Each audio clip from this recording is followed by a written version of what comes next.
সংগ্রাম কর্মসূচি পালন করতে পারবেন না, আপনাদের কাছে মনোনয়ন অন্যজনের কাছে দিয়ে দেওয়া হবে।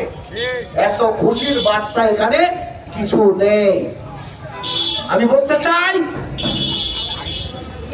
বিএনপি প্রতিটা মানুষ প্রত্যেকটি ভাইয়ের সাথে ভাইয়ের মতো করে আচরণ করে প্রতিটা ভোটারের কাছ থেকে ভোট জোগাড় করতে হবে। আপনাদের তালি দেবেন, বিজয় মিছিল করবেন, অন্যদের কাছে যাবেন না ভোট চাওয়ার জন্য।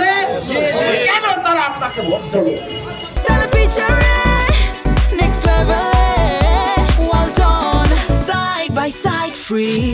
দলের নির্দেশ, হাইকমান্ডের নির্দেশ,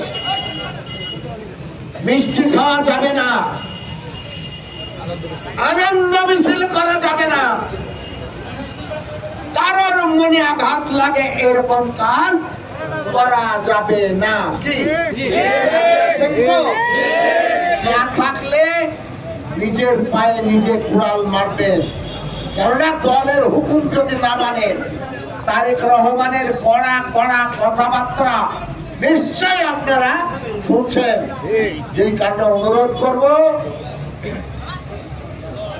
খুবই একটা খারাপ সময় বাংলাদেশের জনগণের জন্য চলছে।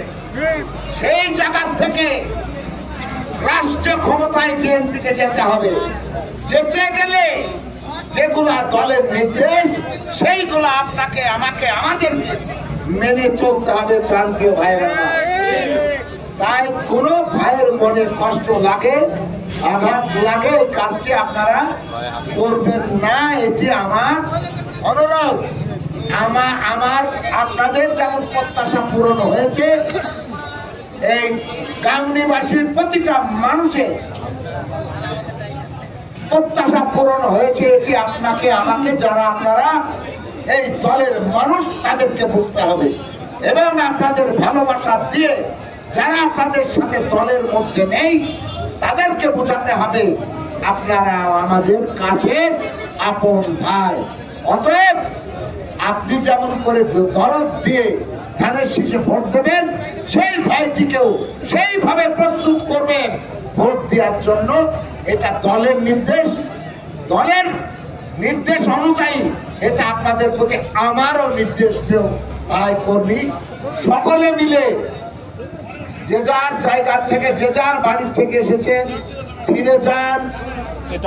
কোন প্রকার মিছিল করবেন না, কোন প্রকার হইচই করবেন না, মিষ্টি খাওয়ার চেষ্টা করবেন না, বাড়িতে যেতে যেতে মোটরসাইকেলের হর্ন দেবেন না, করতালি দেবেন না। যে কোনো ভাইয়ের সাথে দেখা হলে সালাম বিনিময় করে, কুশল বিনিময় করে বাড়ির দিকে রওনা দেবেন।